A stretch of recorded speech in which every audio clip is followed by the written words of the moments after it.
అంటేనే కుల రాజకీయాలకు, పొలిటికల్ ట్విస్ట్లకు సెంటర్. కుల సమీకరణాలతో సోషల్ ఇంజనీరింగ్ చేసిన పార్టీలు ఇప్పుడు జార్ఖండ్ నేతలను ప్రసన్నం చేసుకునే పనిలో పడ్డాయి. బీహార్ తూర్పు ప్రాంతంలో ఉన్న కొన్ని నియోజకవర్గాల్లో పక్క రాష్ట్రం జార్ఖండ్ ప్రభావం కనిపిస్తోంది. జార్ఖండ్కు చెందిన నేతలను ప్రసన్నం చేసుకుంటే తప్ప గెలుపు సాధ్యం కాదని ప్రధాన పార్టీలు భావిస్తున్నాయి.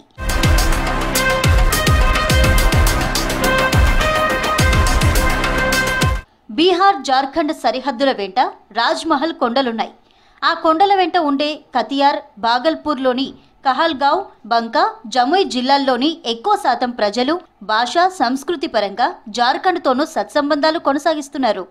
దీంతో రాజకీయంగా తూర్పు బీహార్పై జార్ఖండ్ నేతల ప్రభావం ఉంటుందని స్వయంగా స్థానిక ఓటర్లే చెప్తున్నారు.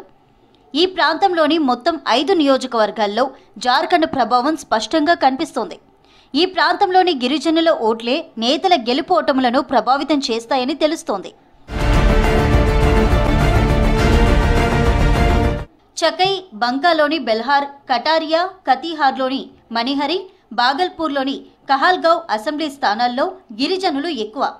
జార్ఖండ్ ముక్తి మోర్చా గతంలో చకై స్థానం నుంచి పోటీ చేసి గెలిచింది.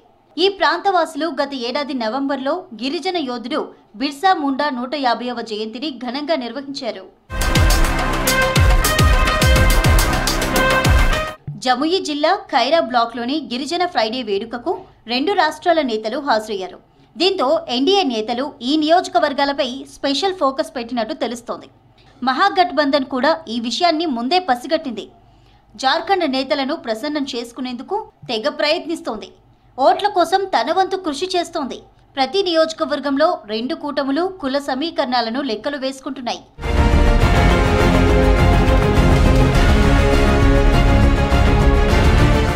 జముయి జిల్లాలోని చకై అసెంబ్లీ నియోజకవర్గం జార్ఖండ్లోని దేవరి సరిహద్దుల్లో ఉంటుంది.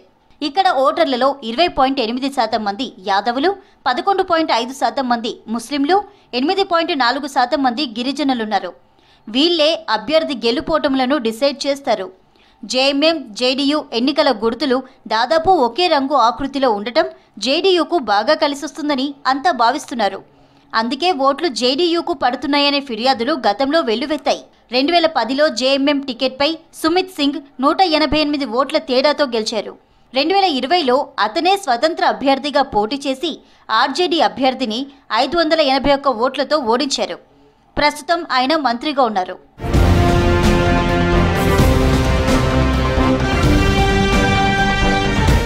జార్ఖండ్ దేవ్ఘర్ దగ్గరలోని బెల్హార్ సైతం జార్ఖండ్ మూలాలున్న నేతలతో ఇరు కూటములకు సవాల్గా మారింది. 2015 ఎన్నికల్లో కటోరియాకు చెందిన మాజీ ఎమ్మెల్యే రాజకిషోర్ ప్రసాద్ జేఎంఎం టికెట్పై పోటీ చేశారు. 2010లో సురేంద్ర ప్రసాద్ గుప్తా జేఎంఎం నుంచి పోటీ చేసి 11,000 ఓట్లు సాధించారు. 2005 ఎన్నికల్లో జేఎంఎం అభ్యర్థి శైలేంద్ర కుమార్ 3,000 ఓట్లు సాధించారు. మొదటి నుంచి ఇక్కడ జార్ఖండ్ మూలలున్న నేతలు తమ అదృష్టాన్ని పరీక్షించుకునేందుకు తీవ్రంగా శ్రమిస్తున్నారు. దీంతో ఎన్డీఏ, విపక్షాల ఎంజీబీ కూటమి జేఎంఎం నేతల ప్రసన్నం కోసం అనేక వ్యూహాలు అనుసరిస్తున్నాయి. 2020లో ఇక్కడ జేడీయూకి చెందిన మనోజ్ యాదవ్ సమీప అభ్యర్థి ఆర్జేడీ నాయకుడు రామ్దేవ్ యాదవ్పై కేవలం 2,000 ఓట్ల తేడాతో గెలిచారు. ఈసారి ఆర్జేడీ హవా కొనసాగితే అధికార కూటమికి ఇక్కడ ఓటమి తప్పదని తెలుస్తోంది.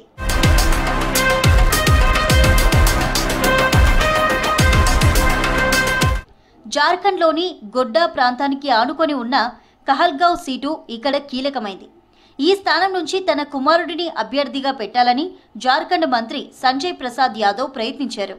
గొడ్డా ఎమ్మెల్యే సంజయ్ జార్ఖండ్లో ఆర్జేడీ కోటా నుంచి మంత్రిగా ఉన్నారు.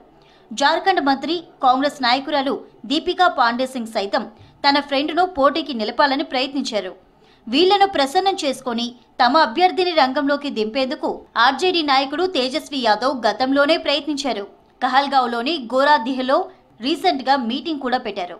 అయితే అందర్నీ కలుపుకొని పోవడం తేజస్వికి తలనొప్పిగానే మారిందనే టాక్ వినిపిస్తోంది. ఎన్డీఏ ఇక్కడ సమీకరణాలను అనుకూలంగా మార్చుకునేందుకు ప్రయత్నిస్తుందని తెలుస్తోంది.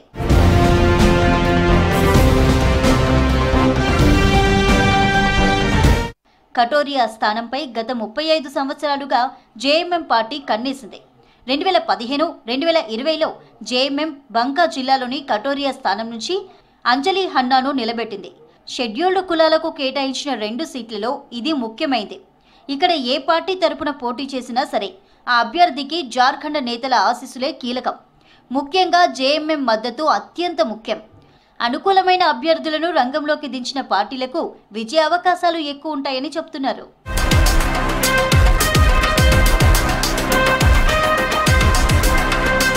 ఎస్టీలకు కేటాయించిన కతిహార్లోని మణిహరి సీటును కైవసం చేసుకుంటామని జేఎంఎం ప్రకటించింది. గిరిజన ఓటు తమకు అనుకూలమని చెబుతోంది. గత ఎన్నికల్లోనూ తమ అభ్యర్థులను బరిలోకి దించింది. దీంతో పార్టీల గెలుపు అంచనాలు తారుమారయ్యాయి. ఈసారి ఇబ్బంది రాకుండా పార్టీలు జాగ్రత్త పడుతున్నాయి. బీజేపీ అగ్రనేతలు జార్ఖండ్ నాయకులతో చర్చలు జరిపినట్టు తెలుస్తోంది. ఎంజేబీ కూటమి నుంచి కాంగ్రెస్ అగ్రనేతలు సంప్రదింపులు చేసినట్లు చెబుతున్నారు. చివరకు జేఎంఎం సూచించిన నేతలనే అన్ని పార్టీలు బరిలోకి దించినట్లుగా తెలుస్తోంది. అయితే ఇక్కడ అభివృద్ధి అంతగా లేకపోవడం ఇప్పుడు ఎన్నికల్లో ప్రభావం చూపిస్తుందని చెప్తున్నారు అక్కడి ఓటర్లు.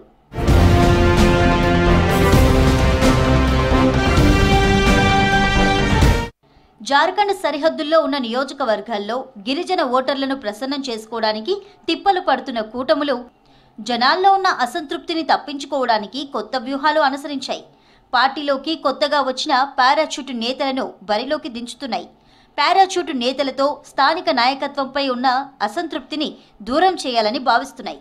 అయితే ఈ ఆకస్మిక మార్పులు ఓటర్లను ఏ మేరకు ఆకట్టుకుంటాయి, పారాచూట్ నేతలు ఏ మేరకు విజయాన్ని అందిస్తారనేది బీహార్లోని అన్ని పార్టీల్లో హాట్ టాపిక్గా మారింది.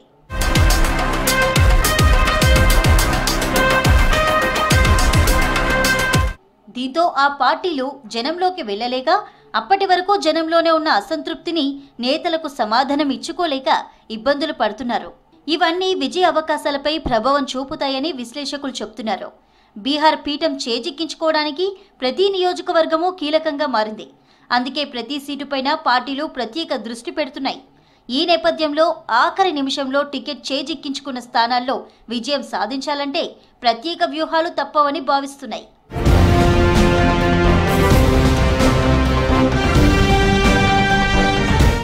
దర్భంగా జిల్లా జాలి నియోజకవర్గంలో కాంగ్రెస్ అభ్యర్థిగా రిషి మిశ్రా అనూహ్యంగా తెరపైకి వచ్చారు. ఆయన తాత లలిత్ నారాయణ్ మిశ్రా రాజకీయ వారసత్వం టికెట్ విషయంలో మలుపు తిప్పింది. దీంతో తాజాగా పార్టీలో చేరిన వెంటనే కాంగ్రెస్ పార్టీ అభ్యర్థిగా ప్రకటించింది. ఆర్జేడీ అభ్యర్థి జబీర్ అన్సారీ ఇక్కడ ఎమ్మెల్యే. ముస్లిం యాదవ ఓటర్లు ఎక్కువగా ఉన్న ఈ స్థానంలో అభ్యర్థి మార్పు కారణంగా ఓటు బదలాయింపు ఏ మేర ఉంటుందనేది కాంగ్రెస్ వర్గాల్లోనూ సందేహంగా మారింది.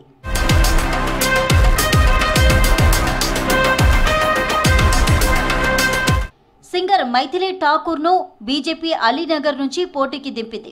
ఇది బీజేపీ వర్గాల్లో కలకలం రేపుతోంది. ఈసారి ఇక్కడ బీజేపీ గెలుస్తుందనే నమ్మకం ఇంతకాలం క్యాడర్లో ఉంది. బ్రాహ్మణ ఓటర్లు ఎన్డీఏ పక్షం వైపు ఉన్నారనే విశ్వాసమే దీనికి కారణం. వికాస్శీల్ ఇన్సాన్ పార్టీకి చెందిన మిశ్రీలాల్ యాదవ్ 2020లో కేవలం 10,000 ఓట్ల తేడాతో గెలిచారు. ఈయన ఎన్డీఏ అభ్యర్థి అయినప్పటికీ ఈసారి బీజేపీ ఒంటరిగా బరిలోకి దిగింది. ఓట్లు చీలిపోతే కష్టమని, కొత్త అభ్యర్థి గెలుపు జాతీయ నాయకుల ప్రచారంపై ఆధారపడి ఉంటుందని బీజేపీ వర్గాలు చెప్తున్నాయి. అయితే చివరి నిమిషంలో ఈ ప్రయోగం సరికాదనే వాదన పార్టీ నుంచి వినిపిస్తోంది.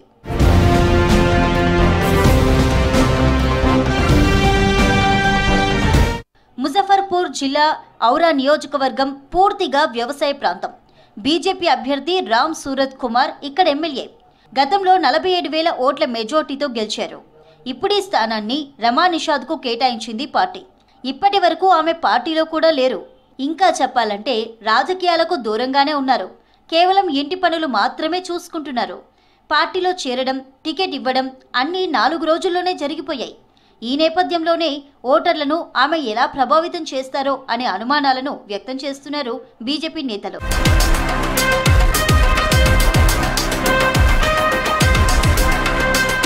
ఇక్కడే కాదు, అనేక సీట్లలో ఇదే ప్రయోగం జరిగింది.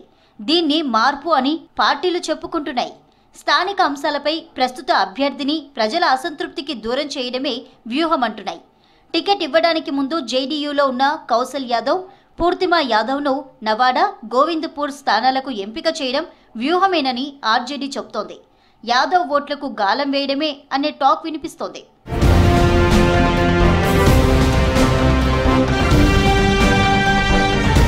శివాహర్ నుంచి ఆర్జేడీ ఎమ్మెల్యేగా ఉన్న చేతన్ ఆనంద్ను జేడీయూ 9B నగర్ నుంచి బరిలోకి దింపింది. రాజ్పుత్లను ఆకర్షించడానికి జేడీయూ కోమల్ సింగ్ను నామినేట్ చేసింది. ఆయన తల్లి వీణాదేవి ఎల్జేపీ ఎంపీ. బీజేపీకి చెందిన అజయ్ కుష్వాహా జేడీయూ కండువా కప్పుకున్న వెంటనే ఆ పార్టీ ఆయనకు టికెట్ ఇచ్చింది. ఎల్జేపీ సీటు సాధించడంలో విఫలమైన సరితా పాస్వాన్ జేడీయూలో చేరారు. దీంతో ఆమె ఆ పార్టీ అభ్యర్థి అయిపోయారు. ఇలాంటి వ్యూహాలు ప్రతివ్యూహాలు అన్నీ కూటముల్లో ఉన్న గెలుపోటములపై అనుమానాలు వ్యక్తం చేస్తున్నారు అన్ని పార్టీల నాయకులు.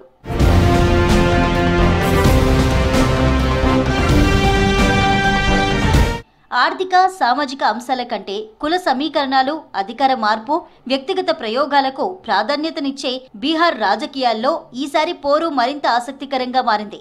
జార్ఖండ్ సరిహద్దు నేతల మద్దతు కోసం కూటములు పడుతున్న తిప్పలు ఒకవైపు, స్థానిక అసంతృప్తిని కప్పిపుచ్చుకోవడానికి పారాచూటు నేతలకు టికెట్లు ఇవ్వడం, వారు గెలుస్తారో లేదో అనే అనుమానాలు మరోవైపు కూటములను వెంటాడుతున్నాయి. రెండు విరుద్ధ వ్యూహాలు ఏ కూటమికి విజయాన్ని అందిస్తాయో చూడాలి మరి.